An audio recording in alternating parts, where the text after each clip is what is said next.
Recording. नमस्कार, जय हिंद। कल हमने पॉइंट नंबर 5 लिख लिए थे मीनिंग एंड इंट्रोडक्शन में। जल्दी से पॉइंट नंबर 5, पॉइंट नंबर 6 लिखो। पॉइंट नंबर 6 जल्दी से लिखेंगे, बहुत इंपॉर्टेंट पॉइंट है, एग्जाम का है, क्वेश्चन पेपर में से निकालना है। Partnership agreement can be, partnership agreement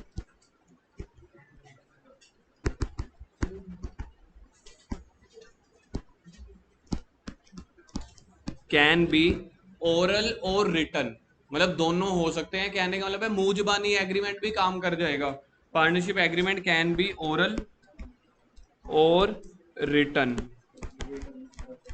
इसके बाद 7वां पॉइंट लिखो।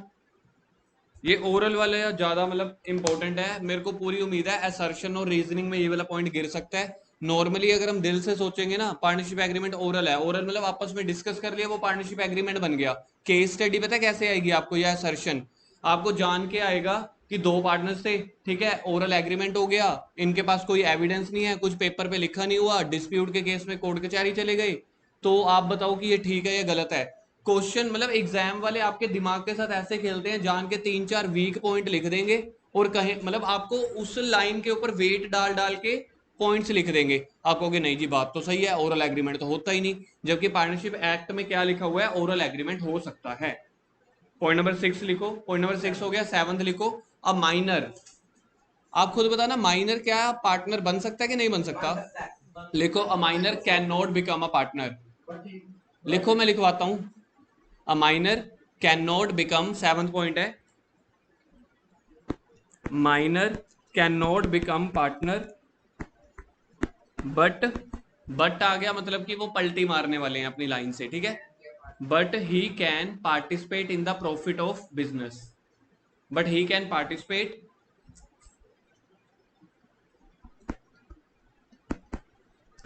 But he can not participate, but he can participate in the profits of business. कल एक पॉइंट पे ना थोड़ी सी डिस्प्यूट हुआ था हमारा ना, कि कंपनीज एक्ट 2013 है कि 14 है, तो मैंने कल वैसे ओवरऑल मेंशन कर दिया था कि 2014 की अमेंडमेंट या रूल्स होंगी। तो न्यू बुक के हिसाब से मैं आपको बता देता हूँ क्या है। अच्छा, मिनिमम पार्टनर्स कितने होने चाहिए, मैक्सिमम कहाँ पे लिखा हुआ है, पार्टनरशिप एक्ट 2013 में लिखा हुआ है, नहीं लिखा हुआ। पार्टनरशिप का एक्ट बताना कौन सा है। पार्टनरशिप एक्ट है 1932। 1932 इसको क्या बोलते हैं, अंग्रेजों के जमाने का, जो मैं आपको बोलता हूँ इसको क्या बोलते हैं, अंग्रेजों के जमाने का, ठीक है जी। इसने ये तो बता दिया मिनिमम पार्टनर्स कितने होने चाहिए पार्टनरशिप फर्म में, तो 2। बट ये भाई साहब मैक्सिमम पार्टनर्स की बात बताना ही भूल गया था, बहुत ही जल्दी में था ये बंदा।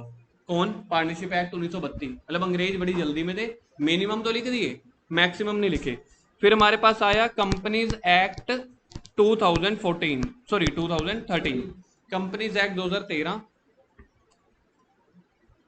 इसने भी आप कह सकते हो पार्टनरशिप के मैक्सिमम पार्टनर्स नहीं बताए, तो मेरे को यहां पे लिखना चाहिए, इसने भी मैक्सिमम पार्टनर नहीं बताए। ये पिताजी हैं पार्टनरशिप, पी से पिताजी, पी से पार्टनरशिप। कंपनीज एक्ट वाले कौन से हो गए, दादाजी। सर फिर ये डी से नहीं बना ना, कोई बात नहीं। पी से पार्टनरशिप कौन हो गए, पिताजी। पिताजी ने मैक्सिमम पार्टनर्स बताना भूल गए, अपने एक्ट में लिखना भूल गए। फिर आए दादाजी। दादाजी का एक्ट कौन सा बना, क्योंकि कंपनी जो है पार्टनरशिप से भी बड़ी होती है, तो दादाजी का एक्ट कौन सा बना, कंपनीज एक्ट 2013। चलो वो भी लिखना भूल गए। तो फिर इसके बाद अगले साल कंपनीज एक्ट नहीं दोबारा आता, कंपनीज एक्ट के रूल्स आते हैं या अमेंडमेंट्स आती हैं। अमेंडमेंट मतलब जो चेंज होना, कुछ अगर में चेंज करना है, तो कंपनीज एक्ट मिसलेनियस रूल्स 2014। इसने बोला कि चलो जी पार्टनर्स कितने हो सकते हैं, मैक्सिमम पार्टनर्स 50। तो जब भी कंपनीज एक्ट और कंपनीज रूल पढ़ा जाता है ना, तो आप लोग बड़े इजीली इसको इसके साथ डोनेट कर सकते हो कि कंपनीज एक्ट की बात कर रहे हैं, क्योंकि रूल किसके अंदर होते हैं, एक्ट के अंदर होते हैं। तो कंपनीज रूल्स 2014 वालों में जो आपके टीचर ने बताया था ना, तो वो कंपनीज एक्ट 14 की बात नहीं कर रहे थे।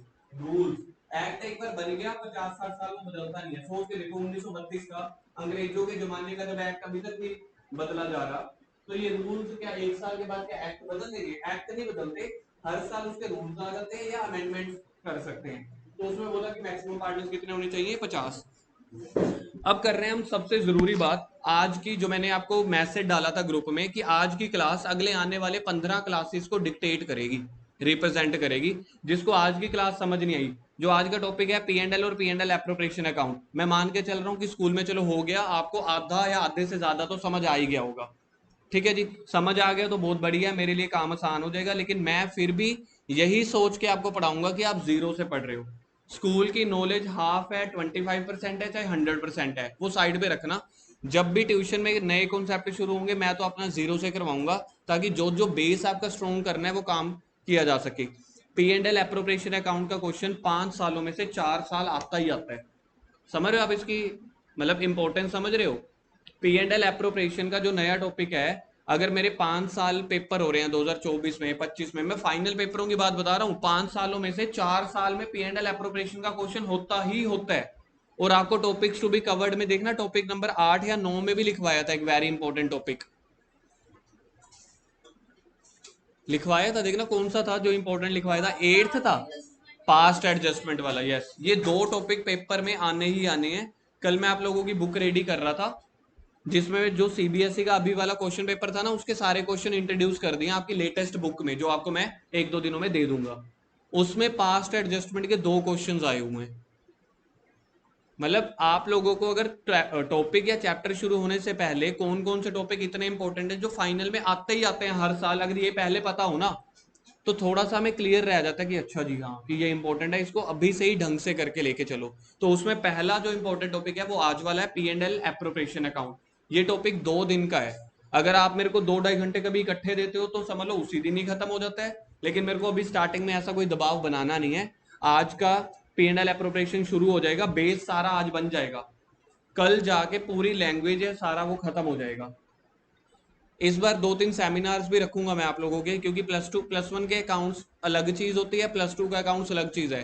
मैंने आपको बताया था ना, +2 में 2 चैप्टर ऐसे हैं जो बहुत मजा आता है, एक नेक्स्ट गुडविल वाला, एक कंपनी अकाउंट का शेयर्स वाला। कुछ 10-15 दिनों के बाद जब हमारे थोड़े टॉपिक कवर हो जाएंगे, एक सेमिनार रखेंगे हम शेयर मार्केट के ऊपर। बड़े सारे बच्चों के मेरे पास डाउट आते हैं, सर शेयर मार्केट का थोड़ा सा ये बताओ, जैसे कॉमन डाउट्स। तो एक बेस क्लियर करूंगा, कॉमन डाउट सेमिनार सा रखेंगे इकट्ठा। शेयर मार्केट का एक रखेंगे, शार्क टैंक इंडिया की जो फंडिंग उठाते हैं उसमें क्या टर्म्स यूज होते हैं, कैसे वो कंपनीज की फंडिंग चलती है। मतलब ऐसा नहीं है कि आपकी पढ़ाई कॉम्प्रोमाइज करके कोई सेमिनार रखूंगा, जो जो मेरे +2 में वाकई यूज होनी है ना उसकी नॉलेज के लिए, ताकि आपको भी थोड़ा सा एक टेस्ट चेंज हो जाएगा। और ये भी नहीं है कि 1-2 दिनों के बाद ही, कुछ 15-20 दिनों के बाद जब हमारा चैप्टर आधे से ज्यादा हो जाएगा, या किसी चैप्टर के बाद ऐसे, वो तो स्टार्टिंग में बता दूंगा। तो अब हमारा टॉपिक शुरू हो रहा है, P&L अकाउंट। लिखना नहीं है, सिर्फ समझना है फिलहाल के लिए। P&L account and P&L appropriation account, P&L account and P&L appropriation account. P&L account आपने कहां पे सीखा था, क्लास +1 में। क्लास +1 में P&L अकाउंट होता है और +2 में भी होता है। P&L एप्रोप्रिएशन सिर्फ क्लास 12th में होता है। पहले तो ये चीज आपको समझनी पड़ेगी। एक तीसरी चीज होती है बैलेंस शीट, इंपॉर्टेंट टॉपिक है यार ये वाला। अभी अगला है करना है अभी 2-3 दिनों के बाद, 10 के आसपास करेंगे, 10 के आसपास देखेंगे। बच्चे नहीं आए इसलिए भी नहीं शुरू किया, ये भी है ना, लूप है। चलो जी, P&L अकाउंट क्लास +1 में किया था, क्लास +2 में भी आएगा। P&L एप्रोप्रिएशन अकाउंट सिर्फ क्लास +2 में आएगा। ठीक है, P&L अकाउंट का फॉर्मेट याद है आप लोगों को क्या होता था?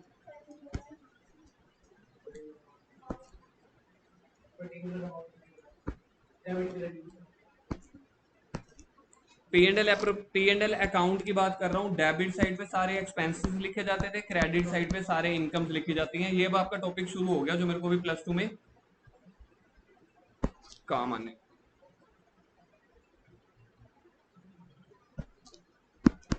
सर आप P&L अकाउंट करवा क्यों रहे हो, ये तो +1 का है बेटा। नहीं, +1 और +2 का है जैसे, लेकिन हम +1 में करते थे ना भर भर के आइटम्स P&L अकाउंट में।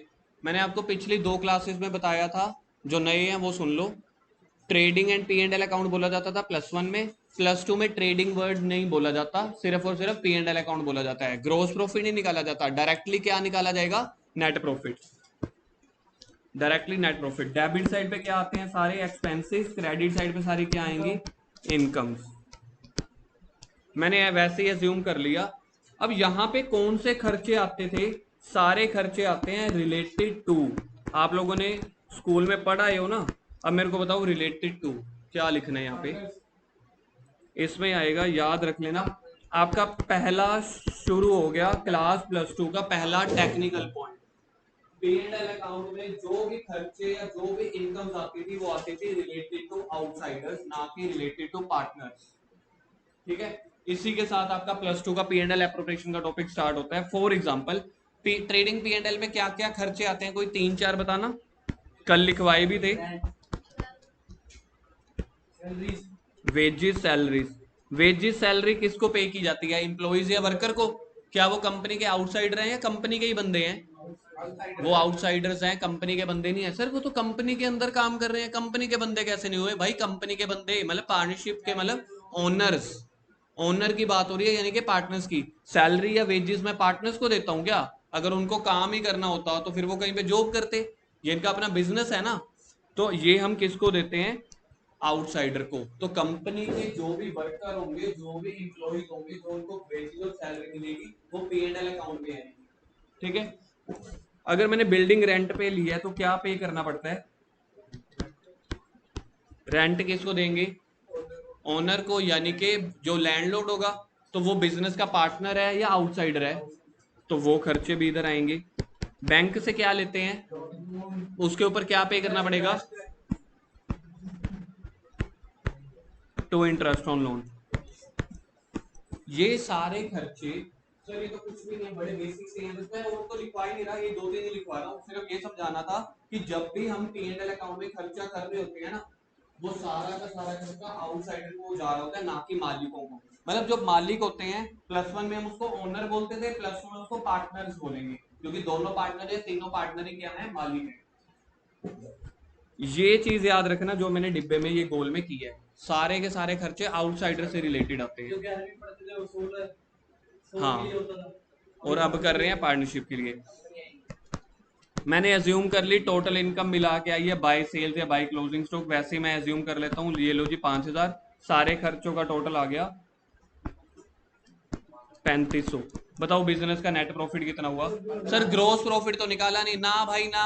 +2 में ग्रोस प्रॉफिट कहते बड़े हो गए यार, सीधा प्रॉफिट निकालो। जीपी नहीं चाहिए, ट्रेडिंग अकाउंट नहीं चाहिए। ट्रेडिंग अकाउंट और जीपी वाली सारी वैल्यू लिख लेना। अब मेरे को बताओ क्या निकलेगा? 2। बताओ जी नेट प्रॉफिट की वैल्यू। जिसको नेट प्रॉफिट 1500 समझ आ गया, समझ लो कहानी में अभी तक वो एक्टिव है तो कुछ भी नहीं। 3500 की टोटल इनकम हुई, 5000 की टोटल इनकम हुई, 3500 का खर्चा हो गया, कितने का प्रॉफिट हुआ? तो आपको +2 की पहली इंपॉर्टेंट चीज मैंने ये बता दिया, तो ये डिब्बे में है। ये आपके लिए कुछ नया नहीं था, ये सारा पिछले वाला था। P&L अकाउंट में कौन सी आइटम्स आती है जो रिलेटेड हो? किससे रिलेटेड हो? किससे रिलेटेड हो? एक आउटसाइडर होता है, दूसरे कौन होते हैं? पार्टनर। अब यहां से बेटा कहानी अगला रूप ले रही है, जिसके लिए मैंने आपको बोला था आज की क्लास मिस मत करना, वो यहां से शुरू हो रही है। अब बिजनेस में जो भी प्रॉफिट आया है, ये प्रॉफिट अब किसका हुआ? क्लास +1 में तो ये प्रॉफिट को आप क्या करते थे बताना? क्लास +1 में कैपिटल में प्लस कर देते थे। कैपिटल कहां पे आती थी? बैलेंस शीट में।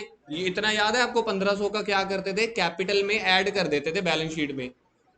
यहां पे कह रहे हैं पहले 1500 को हम आपस में बांटेंगे। ये कौन कर रहे हैं? पार्टनर्स कह रहे हैं हम आपस में पैसों को बांटेंगे। तो पैसे बांटने के लिए कह रहे हैं हम एक नया खाता खोलेंगे। क्या बोल रहे हैं? हम एक नया खाता खोलेंगे जिसको बोल दिया गया P&L appropriation account. P&L appropriation account format बिल्कुल सेम है। वही डॉक्टर क्रोक्टर आ जाएगा यहाँ पे, वही डेबिट क्रेडिट, वही पर्टिकुलर अमाउंट एक्सपेंसेस। यहां से अब कहानी शुरू हो रही है। ये वाला प्रॉफिट अब ये इस नए अकाउंट में ट्रांसफर कर देंगे, जो हमने +1 में कभी भी नहीं सीखा था। हम इस प्रॉफिट को कहां ट्रांसफर कर देते? बैलेंस शीट में। लेकिन कह रहे हैं बैलेंस शीट से पहले एक नया अकाउंट खोलेंगे, P&L एप्रोप्रिएशन अकाउंट। इस 1500 रुपए को हम वहां पे लेके जाएंगे। बताओ ये 1500 रुपए किस अकाउंट से ट्रांसफर होके किस अकाउंट में गया? P&L से P&L एप्रोप्रिएशन में गया। तो यहां पे नाम लिखेंगे बाय P&L अकाउंट, और इसके ब्रैकेट में लिखेंगे नेट प्रॉफिट। जहां से ये पैसा आ रहा है उस वाले अमाउंट को लिखा जाता है। बताओ 1500 लिखना है कि 5000? क्योंकि हमने प्रॉफिट कमाया 1500, यहीं से बस कहानी शुरू हो रही है।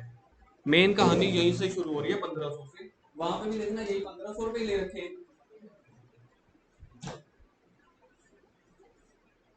यही सही वैल्यू ले रखी है ना, ये यहाँ से मेन कहानी आपकी तो घूमना शुरू करेगी। बताओ सबसे पहले क्या बनेगा, पीएनएल अकाउंट या पीएनएल एप्रोप्रिएशन? क्या किसी केस में, देखना मैं ठीक बोल रहा हूँ, क्या किसी केस में पीएनएल एप्रोप्रिएशन अकाउंट पहले बन सकता है? नहीं नहीं भाई, मेरे को ये दो अकाउंट बनाने हैं, मेरे को दो अकाउंट बनाने हैं, पीएनएल अकाउंट और पीएनएल एप्रोप्रिएशन अकाउंट। पहले कौन सा अकाउंट बनेगा भाई? पहले तो पीएनएल अकाउंट बनाना पड़ेगा, उससे पता तो चले ना पी कितना आया, प्रॉफिट। क्योंकि जो प्रॉफिट आएगा वही पार्टनर्स आपस में बांटेंगे। इन केस अगर बिजनेस में प्रॉफिट नहीं हुआ, P and L appropriation account बनेगा ही नहीं। आप दुआ करना, हे भगवान पी एंड एल अकाउंट में हमेशा लॉस आता रहे, पी एंड एल एप्रोप्रिएशन बनाने की जरूरत ही ना हो। बट ऐसा तो होगा नहीं। क्लास प्लस टू तो है ही बेस किसके ऊपर? पी एंड एल एप्रोप्रिएशन के ऊपर। तो आपको प्रॉफिट दे दिया जाएगा, कहेंगे बांटो। अब ये सारा का सारा प्रॉफिट 1500 का प्रॉफिट पार्टनर्स आपस में बांटेंगे। दो पार्टनर्स हैं, बताओ एक हिस्से में कितना आया? याद रह गया था? कल मैंने आपको क्या बोला था, जब भी पार्टनर्स का प्रॉफिट बांटना है आप लोगों ने मुझसे पहले क्या पूछना है? रेशियो बताओ।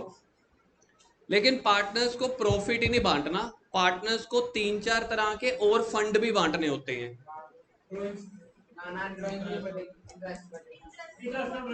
जैसे सबसे पहले कैपिटल किसने किसको उधार पे दी थी? जल्दी बोलो।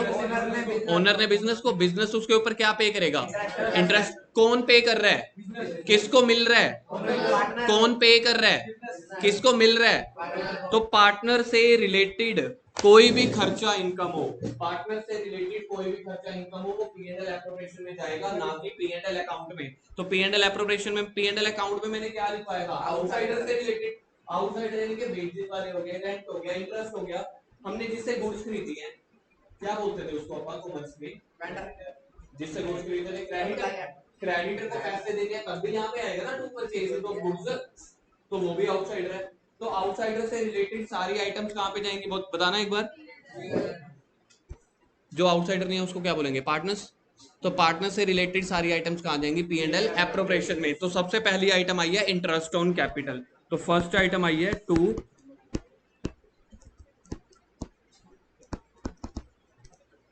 दो बंदे हैं, ए ने बिजनेस में पैसा लगाया, उधर देखना कितना लिखा है मैंने कैपिटल, 7000 और 2, ए ने बिजनेस में पैसा लगाया 7000, उसके ऊपर इंटरेस्ट रेट है 10%। तो बताओ इसको कितना इंटरेस्ट मिलेगा? दूसरे ने लगाया 2000, उसके ऊपर भी 10%। दोनों को कुल मिला के कितना पैसा मिला? बिजनेस के लिए ये 900 रुपए एक्सपेंस है या इनकम है? अब एक्सपेंस है तो फिर पी एंड एल अकाउंट में क्यों नहीं लिखा? क्योंकि पार्टनर से रिलेटेड है। पार्टनर से रिलेटेड वाली चीजें ऊपर नहीं आएंगी, नीचे आएंगी। ऊपर मतलब पी एंड एल अकाउंट, नीचे वाला P and L appropriation account. तो इसका मतलब ये है, तो बिजनेस का खर्चा हो गया, आया तो देखो डेबिट साइड ही। बिजनेस के पास प्रॉफिट कितना था? बिजनेस के पास प्रॉफिट कितना था कार्तिक बोल? 1500। कितना पैसा बांट दिया? बाकी कितना रह गया? यानी 600 रह गया ना। 1500 में से 900 बांट दिया, सामने देखो ना स्क्रीन पे, 1500 में से 900 बांट दिया, बाकी कितना रह गया? यानी कि 1500 का 1500 रुपए आपस में ऐसे नहीं बांट लेना, जो जो टर्म्स कंडीशन रखी हुई है उसके हिसाब से प्रॉफिट बांट रहे हैं। तो सबसे पहले हमने क्या बांटा है? Interest on capital. क्यों? क्योंकि उन्होंने कैपिटल लगाई हुई थी बिजनेस में। फिर दूसरे नंबर पे ए बड़ा सियाना था, तरुण सर के पास पढ़ के गया था, उन्होंने एक बात सिखा रखी थी, अगर बिजनेस में कुछ करोगे पहले दिन एग्रीमेंट में, एग्रीमेंट को क्या बोलते थे? Partnership deed. उसमें लिखवा लेना कि अगर मैं बिजनेस में काम करूंगा तो सैलरी लूंगा। बेचारे बी को पता ही नहीं था। क्यों? क्योंकि बी बैक बेंचर था, ए फ्रंट बेंचर था। ए ने बात सुन ली थी, ए कहता मेरे को तो दो salary, two salary to mister A, वही वाली वैल्यू देख के बता दो बोर्ड से। तो कह रहा है मेरे को 250 की सैलरी दो। क्या बिजनेस के पास 250 रुपीज पड़े थे? कितने पड़े थे बिजनेस के पास? 600। क्या 600 में से 250 बांट सकता हूं? बिल्कुल बांट सकते हैं। तो बी पार्टनर था, तो पार्टनर से रिलेटेड चीजें पी एंड एल अकाउंट में जाएंगी कि पी एंड एल एप्रोप्रिएशन में? तो एप्रोप्रिएशन में 250 आ गए। बिजनेस के पास और कितना पैसा बच गया? 1500 था, 900 बांट दिया 600, 250 और बांट दिया, बाकी कितना बच गया? 350। 350। अब बेचारा बी देख रहा था, बी था तो बैक वेंचर, लेकिन ऑब्जर्वेशन बड़ी तेज थी। कह रहा अच्छा जी ये बात है, कहता मैं बिजनेस में कस्टमर लेके आऊंगा या माल बिकवाऊंगा तो मेरे को कमीशन तो मिलेगी। तो उसने स्टार्टिंग में कमीशन का पॉइंट पार्टनरशिप डीड में पहले ही लिखवा लिया था। तो बी को क्या मिलेगी, commission. Two commission to B कितनी है, 120 रुपए। क्या बी पार्टनर है? तो पार्टनर को मिलने वाली चाहे सैलरी हो, चाहे इंटरेस्ट ऑन कैपिटल हो, चाहे कमीशन हो। सर यहाँ पे सैलरी टू ए या किसी क्वेश्चन में सैलरी टू बी दोनों को भी हो सकती है, हो सकती है। क्वेश्चन अलग अलग देता है जान के, दोनों की सैलरी भी दे सकता है, दोनों की कमीशन भी दे सकता है, एक की सैलरी एक की कमीशन भी दे देता है। आपको जल्दी समझ आए, थोड़ा ज्यादा समझ आए, तो मैंने दोनों पॉइंट रख लिए, ए को सैलरी दे दी, बी को कमीशन दे दिया। अब बताओ बिजनेस में कितना पैसा बच गया, 230। बड़े ही संस्कारी लोग थे वे, जिन्होंने ये वाली बिजनेस पार्टनरशिप एग्रीमेंट पार्टनरशिप की दुकान खोली थी। बड़े ही संस्कारी लोग थे। कहते थोड़ा पैसा ना हम गरीब बच्चों के लिए, हॉस्पिटल के लिए, डोनेशन के लिए, अपने वर्कमैन के लिए, किसी चीज के लिए बचा के रखेंगे। क्लास +1 में हम उसको बोलते थे रिजर्व। प्रॉफिट का कुछ हिस्सा, कुछ टुकड़ा अगर हम किसी काम के लिए, किसी नेक काम के लिए बचा के रख लें, उसको बोलते हैं रिजर्व। तो वो भी इन्होंने रिजर्व के लिए बचा के रख लिया, या फिर फ्यूचर में जरूरत पड़ जाए तो इसको रिजर्व बोल लो, डोनेशन बोल लो। 30 रुपए इन्होंने डोनेशन के लिए बचा के रख लिए। अब बताओ बिजनेस में कितना पैसा बच गया। इससे पहले कितना बोला था आप लोगों ने? अच्छा। अब पार्टनर्स क्या करते थे, पार्टनर्स ना बिजनेस में से पैसा निकाल के जाते थे, उसको अंग्रेजी में हम क्या कहते थे, ड्रॉइंग्स। अब बिजनेस कह रहा है, कहता जब तूने कैपिटल मेरे को उधार दी थी तो उसके बदले में क्या मांग रहा था, इंटरेस्ट ऑन कैपिटल। अब तू बिजनेस का पैसा लेके जा रहा है, तू कौन, कौन बोल रहा है कि तू बिजनेस में से पैसा लेके जा रहा है। अब बात कर तो बराबर की बात कर ना। बराबर की बात कैसे होगी कि जब तू कैपिटल मेरे को दे रहा था, मेरे ऊपर इंटरेस्ट लगा रहा था, अब मैं तेरे ऊपर इंटरेस्ट लगाऊंगा, तू मुझे पे करियो। मैंने आपको पहले ही पॉइंट दिन पे बताया था कि हमें बिजनेस के अकॉर्डिंग सोचना है। तो बिजनेस के अकॉर्डिंग जो ड्राइंग के ऊपर हम इंटरेस्ट लेंगे, तो बिजनेस की इनकम हुई या खर्चा हुआ? ड्राइंग किसने की है, इंटरेस्ट कौन मांगेगा अब, तो बिजनेस के लिए interest income credit side by interest on drawing. बेटा इंटरेस्ट ऑन ड्राइंग की ना एक अपनी अलग ही दुनिया चलती है। इंटरेस्ट ऑन ड्राइंग का अपना बहुत बड़ा टॉपिक है, 5-7 दिनों के बाद शुरू होंगे। अभी के लिए हम मान लेते हैं ए और बी का इंटरेस्ट ऑन ड्राइंग है। बताना कितनी है, देखिए।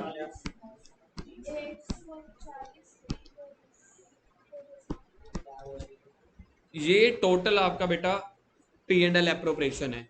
दो ही तरह की इनकम होती हैं, एक पी एंड एल से उठा लेंगे, पी एंड एल से कौन सा उठाएंगे, नेट प्रॉफिट, और एक जो पार्टनर से ले लेंगे। पार्टनर से क्या ले रहे हैं हम, याद रखना यहाँ पे मेरे को देख के बताओ, यहाँ पे मैंने कहीं पे कैपिटल लिखी है, मेरे को देख के बताना यहाँ पे कहीं पे कैपिटल लिखी है, नहीं। कहीं पे ड्राइंग लिखी है, नहीं।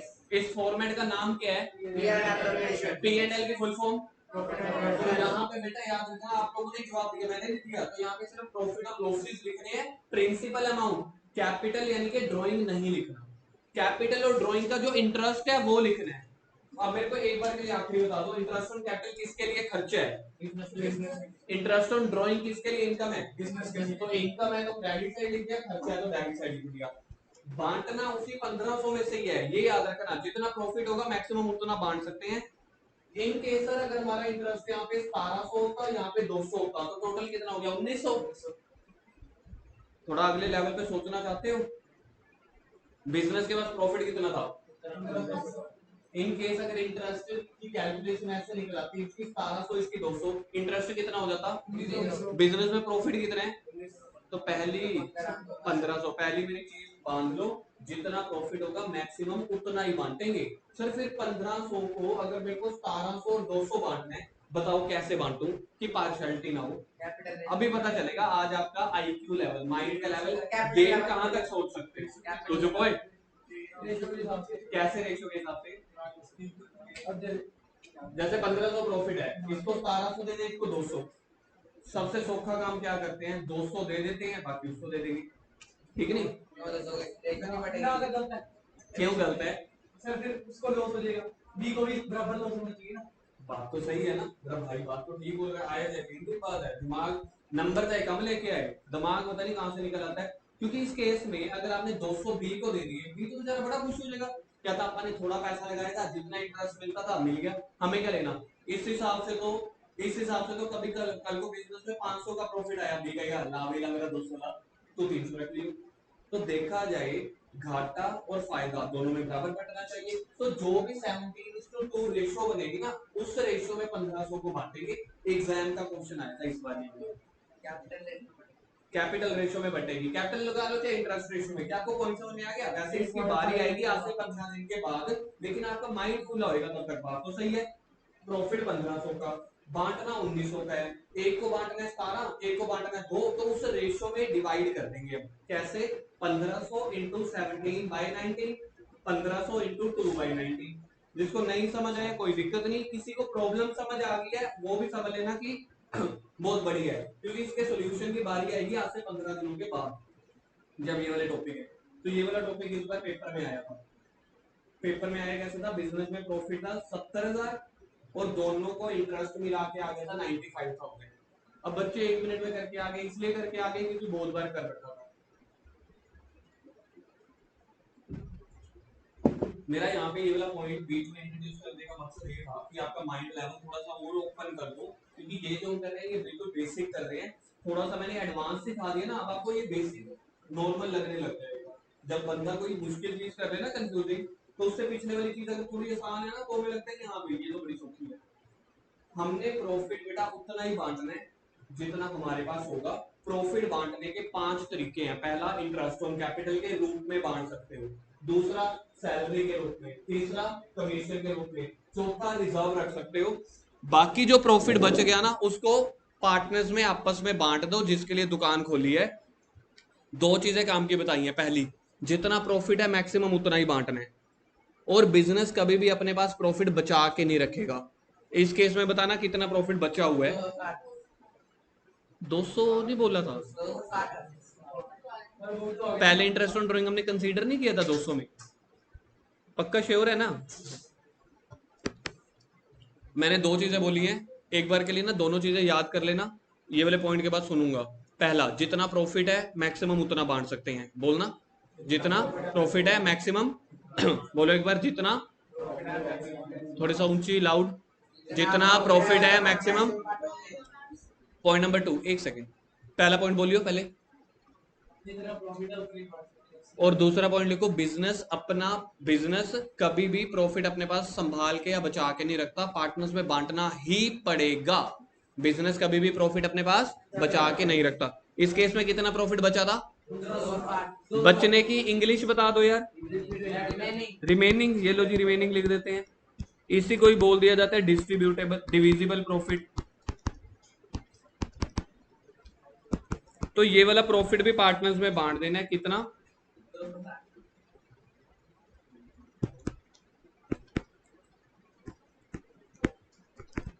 मैं एज्यूम कर लेता हूं दोनों की प्रॉफिट शेयरिंग रेशियो इक्वल है।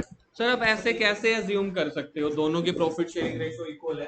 कैपिटल उसने 7,000 लगाई, ए ने, बी ने लगाई 2,000, तो पीएसआर इक्वल कैसे हो सकती है? पीएसआर तो 7:2 होनी चाहिए। बेटा ऐसे नहीं सोचना, ठीक है। अब हम क्लास +1 से बढ़ के +2 में, मैं बार बार पहले चैप्टर में बोलूंगा, और किसी चैप्टर में इतना दिमाग नहीं आएगा। इस चैप्टर में ना सारे बेसिक्स हैं आने वाले 5 महीने के, पहले भी मैं एक्सप्लेन कर चुका हूँ। इस चैप्टर में नंबर ऑफ टॉपिक्स हमारे पास है 20-25, बाकी हर चैप्टर में नंबर ऑफ टॉपिक्स होते हैं 4-5 बस। मैंने आपको क्या बोला, इनकी कैपिटल कितनी है देखिए जी, आपका दिमाग लगता है कि नहीं। कैपिटल कितनी है? 7,000 और 2,000। तो इनकी कायदे से अगर हम लॉजिकल देखें, मम्मी पापा से बात करें या नॉन कॉमर्स वाले से बात करें ना, तो वो कहेगा 7:2 होनी चाहिए ना प्रॉफिट शेयरिंग रेशियो। लेकिन एक्चुअल में जब पार्टनरशिप का एग्रीमेंट बन रहा होता है ना पहले दिन, वो कुछ भी डिसाइड कर सकते हैं। उन्होंने डिसाइड कर दिया हमारा प्रॉफिट शेयरिंग रेशियो इक्वल होगा। सर फिर कैपिटल भी तो इक्वल लगानी चाहिए ना, लॉजिकल तो ठीक बोल रहा हूं मैं।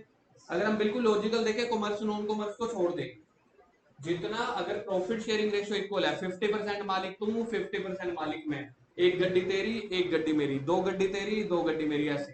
तो यहाँ पे भी ऐसे है ना। जो पार्टनर्स एग्रीमेंट कर रहे हैं उनकी अपनी मर्जी चलेगी। सर इसके पीछे क्या लॉजिक हो सकता है कि रेशियो तो रख रहे हैं 1:1, प्रॉफिट शेयरिंग रेशियो रख रहे हैं 1:1, तो कैपिटल भी होनी चाहिए थी 7,000 7,000 या 2,000 2,000। तो बी से कम क्यों लिया कैपिटल? एक बंदा एक आंसर ए आया है, उसका वो ज्यादा काम कर रहा होगा, लॉजिकल है। दूसरा है उसके पास होएगी नहीं। नहीं, ए और बी की गुडविल नहीं होती ना, ए और बी तो इंसान है, गुडविल बिजनेस की होती है, ये याद रखना, गुडविल पर्सन की नहीं होगी। और कोई सोचना। ए स्लीपिंग पार्टनर होगा। पहला वाला पॉइंट फिर भी थोड़ा अच्छा था, कुछ और सोचो आप लोग ऐसे, क्या और कहां तक सोचो।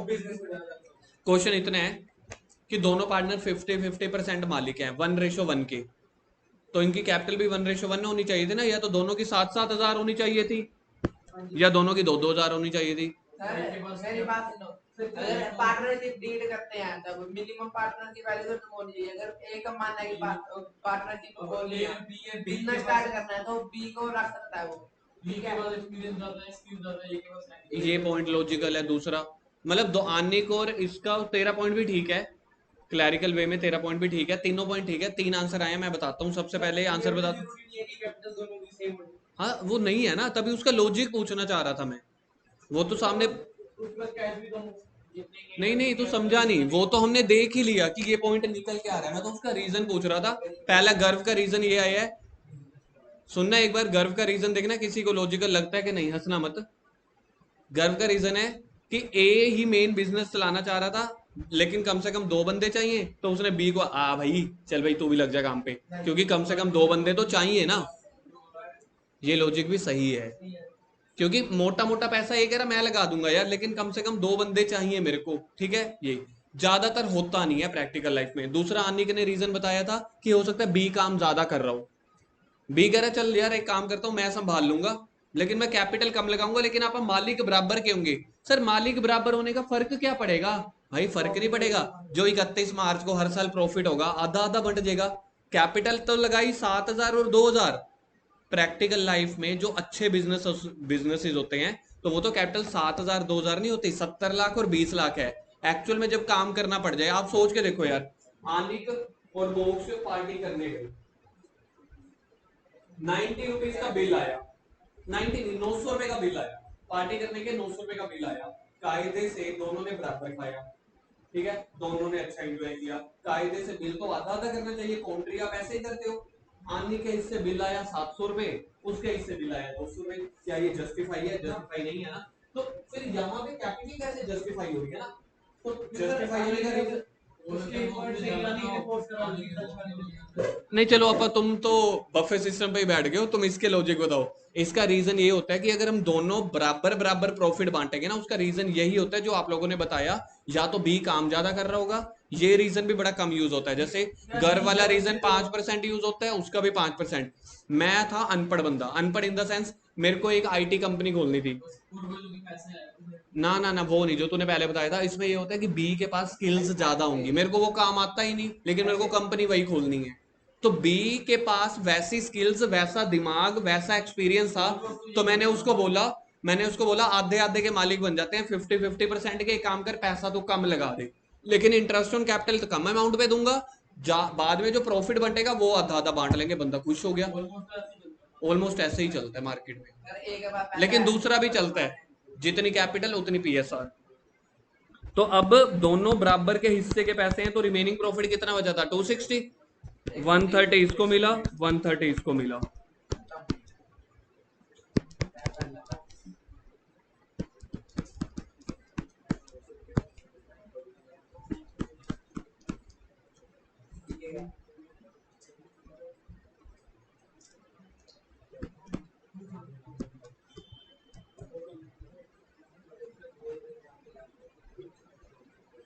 देखना सामने स्क्रीन पे पॉइंट क्लियर हुए? किससे रिलेटेड चीजें पी एंड एल एप्रोप्रिएशन में आई हैं? पार्टनर से रिलेटेड कौन कौन सी चीजें हो सकती हैं? Interest on capital, salary, commission, interest on drawing और रिजर्व्स, या फिर बाकी जो प्रॉफिट बच गया वो आपस में बांट लेना। 2 काम की चीजें मैंने बताई हैं। पी एंड एल एप्रोप्रिएशन तब बनता है जब बिजनेस में प्रॉफिट हो, और हम ज्यादा से ज्यादा उसी प्रॉफिट में से बांटेंगे। अब आपने देखा इन केस, ठीक है, अब ध्यान से सुनना, अगले लेवल पे आ रहा हूँ। कैंडी क्रश की तरह लेवल आपके बढ़ रहे हैं धीरे धीरे। इस क्वेश्चन में बिजनेस का प्रॉफिट कितना था? 1500। एक हिस्से में कितना पैसा आया काउंट करके बता सकते हैं? अभी पता चल जाएगा कौन सा आदमी है। एक के हिस्से में टोटल कितना पैसा आएगा?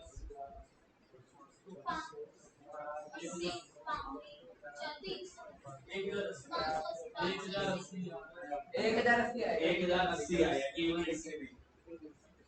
वैसे एक्चुअली 1080 तो आया है, लेकिन 40 रुपए हमने उससे ले भी तो लिए। 1080 जिसकी कैलकुलेशन है बहुत बढ़िया। सर कैसे? ए को 700 रुपए का इंटरेस्ट मिला, 250 की सैलरी मिली, कितना हो गया? 1700, 250, 950, 130 रुपए जो लास्ट में प्रॉफिट बच गया। ठीक है सर, आपने बताया था प्रॉफिट बिजनेस अपने पास कभी भी बचा के नहीं रखेगा, पार्टनर्स पे बांटना पड़ेगा। यानी कि ए के हिस्से में आया 1080, 40 से ले लिए, बाकी 1040 रह गया, क्योंकि ये वाले लिए भी तो हैं। बाकी बी के हिस्से में आएंगे 460, माइनस करके देखा है तो मतलब जो भी है वो बच जाएंगे, माइनस करके देख लेना। या इनका टोटल कर लो 200, 200 और 120, 320 और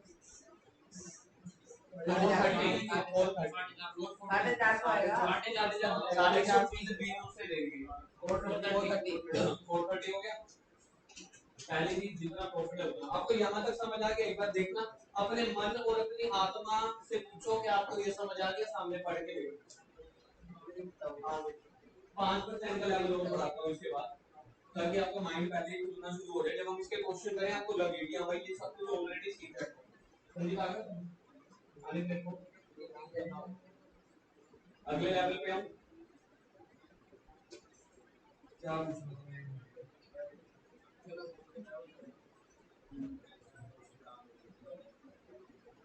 हे भगवान शक्ति दे। अभी ना दे, कल दे, अभी जाए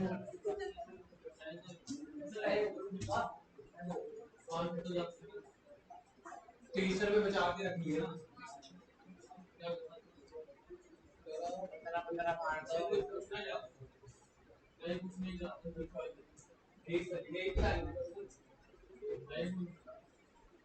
एक हिस्से में हम आगे आगे आगे सुनो सुनो सुनो, रिजर्व वाला कोई करते हैं अभी। इन ए को टोटल कितना पैसा मिल रहा है? 1040, मतलब इंटरेस्ट पे माइनस करके। नहीं करोगे तो 1080 बोल दोगे, कोई उसमें लड़ाई नहीं है, समझ में आ गया। तो मैं 1080 पकड़ रहा हूँ फिलहाल ये वाला। इन केस अगर इंटरेस्ट ऑन कैपिटल ना होता, सेकंड सैलरी ना होती, कमीशन ना होती, रिजर्व ना होता, सिर्फ 1500 रुपए ही होता, तो आपको पता है फिर 1500 कैसे बांटते? क्योंकि मैंने अभी आपको सेकंड कंडीशन बताई है ना, बिजनेस अपने पास पैसा बचा के रखता 750। तो इस केस में किस रेशियो इक्वल है?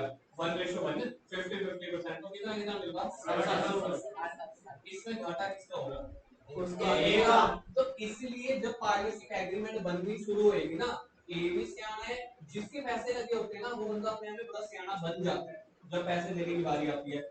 ए ने पहले ही स्टार्टिंग में रखवाया होगा पॉइंट, भाई साहब तेरे को मैं कैपिटल तो कम पे इंट्रोड्यूस करा रहा हूँ 2000 रुपए में, मैं 7000 दूंगा, रेशियो जबकि हमारी सेम है।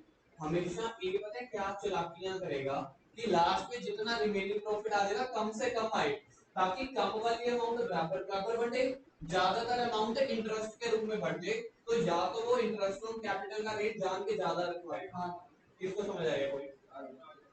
मतलब ये कहने का मतलब ये है कि चालाकी वाला दिमाग है, क्योंकि वो पैसा लगा रहा है, मेन बिजनेस उसका है, वो कहेगा इंटरेस्ट ऑन कैपिटल का रेट ज्यादा रख देते हैं, मिल जाएगा। एक काम करते हैं, सैलरी की वैल्यू पहले ही रखवा देते हैं बिजनेस में, कमीशन की वैल्यू कम रखवाते हैं, कुछ ना कुछ ऐसा करेगा। यानी कि ए को किस वे में पैसा मिलना चाहिए? इंटरेस्ट के वे में, सैलरी के वे में, बाकी बचा हुआ रिमेनिंग प्रॉफिट के वे में। और अगर ये सारा कुछ नहीं होगा तो सारा का सारा प्रॉफिट रिमेनिंग। इसी क्वेश्चन को अगर हम चेंज करते हैं, यही वाला कि अगर कोई भी वैल्यूज ना होती, interest on salary, interest on drawing, तो मैंने आपको क्या बोला है, बिजनेस में प्रॉफिट होगा तभी बटेगा, और सारा का सारा प्रॉफिट बटेगा, कभी भी प्रॉफिट बचा के नहीं रख सकते।